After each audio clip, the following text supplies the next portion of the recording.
변화와 행복 TV 시청자 그리고 우리 교회 여러분 안녕하십니까? 하나님의 말씀은 이사야 41장 10절입니다. 함께 읽습니다. 두려워하지 말라 내가 너와 함께함이라 놀라지 말라 나는 네 하나님이 됨이라 내가 너를 굳세게 하리라 참으로 너를 도와주리라 참으로 나의 의로운 오른손으로 너를 붙들리라. 아멘.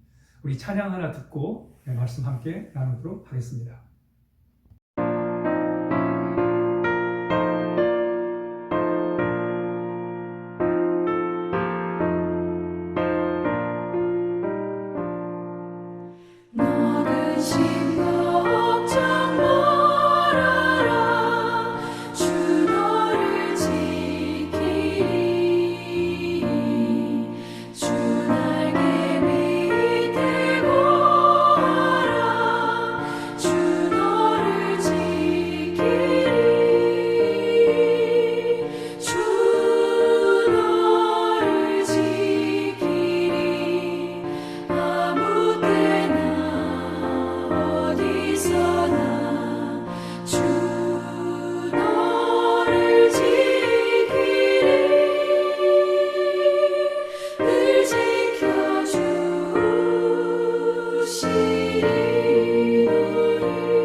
이집트에 한 유대인 부부가 살고 있었습니다.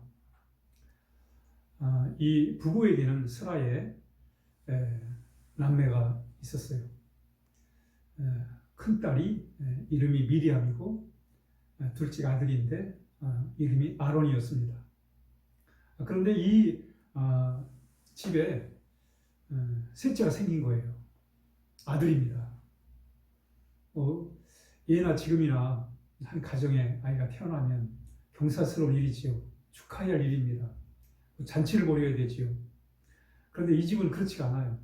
이 부모가 슬픔에 잠겨 있습니다. 왜 그런가? 아니, 아들이 셋째 아이가 태어나는데 슬프다니. 이유가 뭐냐면 당시에 그 이집트의 바로 왕은 유대 아이들이 태어나면 산하 제한을 했습니다. 무슨 얘기냐면 이집트의 당시에 시부리 사람들이 살고 있었는데 그 시부리 사람들의 그 세력이 확장되는 것을 이 바로 왕은 그 견제를 했던 것입니다.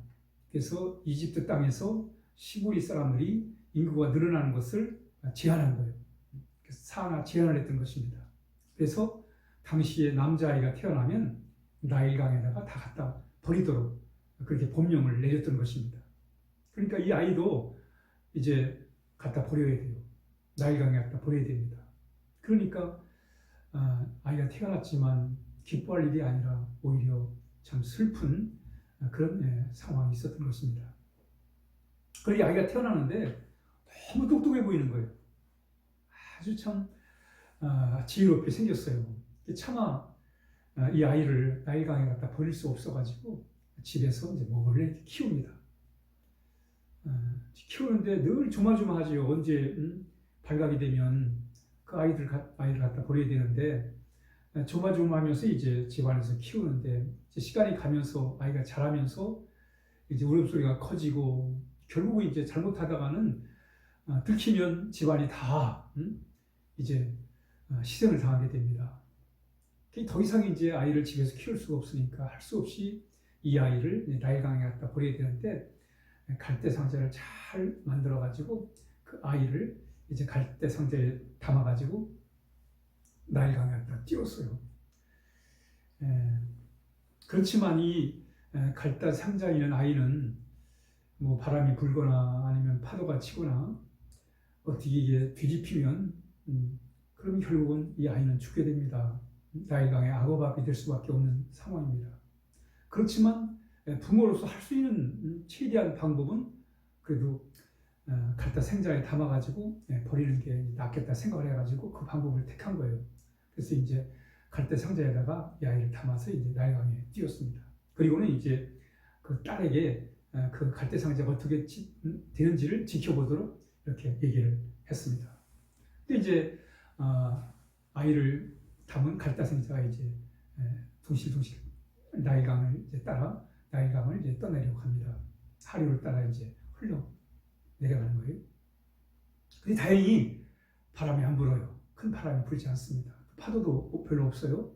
또 갈대 상자도 뒤집히지 않았어요. 참 다행스러운 일이에요.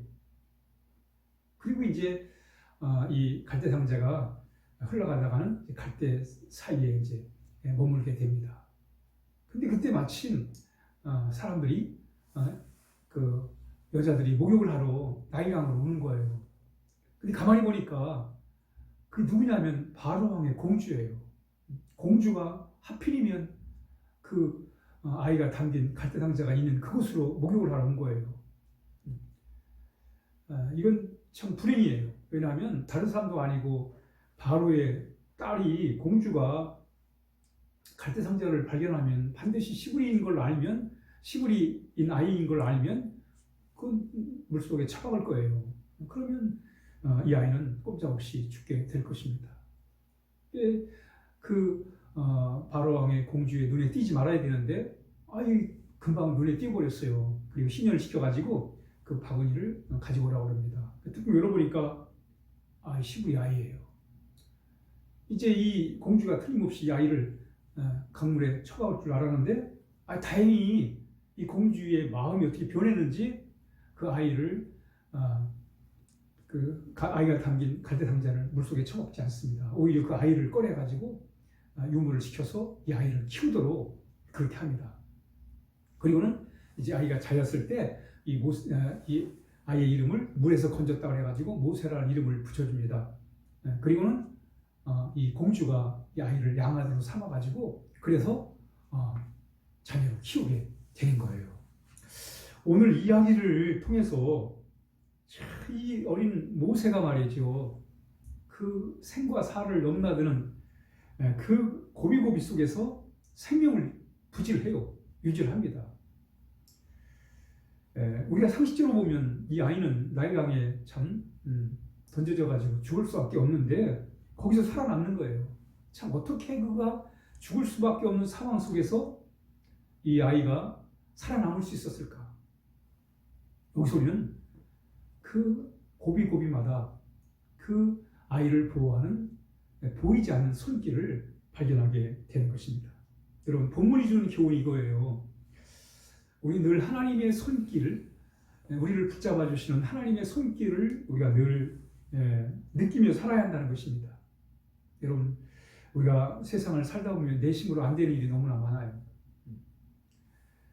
내 마음 하나 내 스스로 잘 관리할 수가 없습니다. 내 건강, 또 우리 가정, 자녀, 직장, 사업, 참 우리 스스로 우리의 힘으로만 안 돼요. 인간 관계, 특히 사람 관계는 더 안 됩니다. 그래서 세상 사람들은 운이 따라야 한다고 그래요. 그렇습니다. 운이 따라줘야 돼요. 뭐든지 간에 운이 따라줘야 돼요. 그런데 우리는 그 운을 뭐라고 그러냐면 하나님의 은혜라고 하는 거예요. 여러분, 세상은 내가 아무리 똑똑하다고 내가 세상 살아가는 처세술이 박다고 해서 우리가 잘 사는 게 아니에요. 우리는 하나님의 은혜가 따라줘야 돼요. 하나님의 도우심의 손길이 있어야 됩니다. 그래야 우리가 이 험한 세상에서 안전하게 살아갈 수가 있는 것입니다. 여러분, 이 어린 모세가 탄 갈대 상자는 바람만 불어도 뒤집어지는 거예요. 근데 하나님이 바람을 붙잡아 주세요. 큰 바람이 일지 않도록 바람을 붙잡아 주신 거예요. 뿐만 아니라 하나님은 파도를 붙잡아 주셨어요. 파도가 일어나지 않도록 하나님이 붙잡아 주셨어요. 또 그 약한 갈대 상자를 이 모세가 타고 있던 갈대 상자를 하나님이 붙잡아 주신 거예요. 또 하나는 이 바로 왕의 공주의 마음을 하나님이 붙잡아 주셨어요. 만약에 공주가 나쁜 마음 먹었으면 그 아이는 물속에 처박혀서 죽을 수밖에 없었어요. 근데 하나님이 공주의 마음을 붙잡으셔가지고 그 마음에 불쌍한 마음을 갖게 한 거예요. 이게 무슨 이스라엘 동족도 아니고 지금 아버지가 명령을 내려가지고 물속에 처박으라는 그 시부리인의 아이예요. 근데 그 아이를 보고 불쌍한 마음이 들어가지고 자기가 키우고 싶었고 자녀로 삼으려고 했던 그 마음을 하나님이 공주의 마음까지 붙잡아 주신 거예요. 그러니까 모세가 그 참 고비고비마다 생명의 위협 속에 살아남을 수 있었던 것은 하나님이 붙잡으셨어요. 바람도 붙잡아 주시고 파도도 붙잡아 주시고 갈대 상자도 붙잡아 주시고 공주의 마음도 붙잡아 주신 거예요. 여러분, 하나님은 우리를 붙잡아 주신 분이세요. 우리의 환경처지를 붙잡아 주신 분이십니다. 오늘 이사야 41장 10절에 두려워하지 말아라. 내가 너와 함께 하니라. 놀라지 말라. 나는 네 하나님이 됨이라. 내가 너를 굳세게 하리라. 참으로 너를 도와주리라. 참으로 나의 의로운 오른손으로 너를 붙들리라. 여러분, 신앙이 뭐예요? 하나님의 붙잡아 주심을 믿는 거예요. 오늘 하루는 내 스스로 살아갈 수 없지만, 나는 나를 세울 수 없지만, 절망에 빠진 나를 일으켜 세울 수가 없습니다. 그러나 하나님이 붙잡아 주시면 우린 아무리 힘들고 어려운 상황 속에서도 다시 일어설 수 있고 또 앞을 향해 갈 수가 있는 것입니다. 오늘도 우리를 붙잡아 주시는 하나님의 은혜를 경험해야 돼요.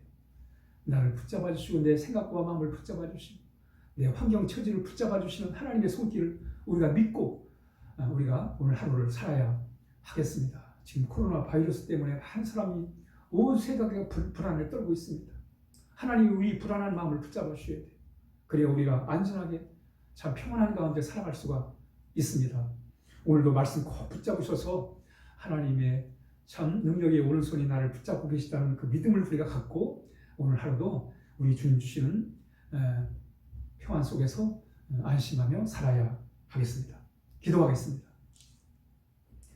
하나님 아버지, 감사합니다. 이 불안한 세상에서 우리가 평안하게 살 수 있는 길은 하나님이 늘 우리를 붙잡아 주시는 손길을 믿을 때 가능함을 믿습니다. 오늘도 우리의 상황이 어떠든지 간에 우리를 붙잡아 주시는 하나님의 손길을 믿고 은혜 속에 살게 하여 주옵소서. 우리 교우들을 꼭 붙들어 주시고 어려움 중에 주님께서 붙들어 주셔서 이 어려움을 잘 이겨낼 수 있도록 함께 하시기를 원합니다. 하나님 감사합니다. 예수님의 이름으로 기도하옵나이다. 아멘.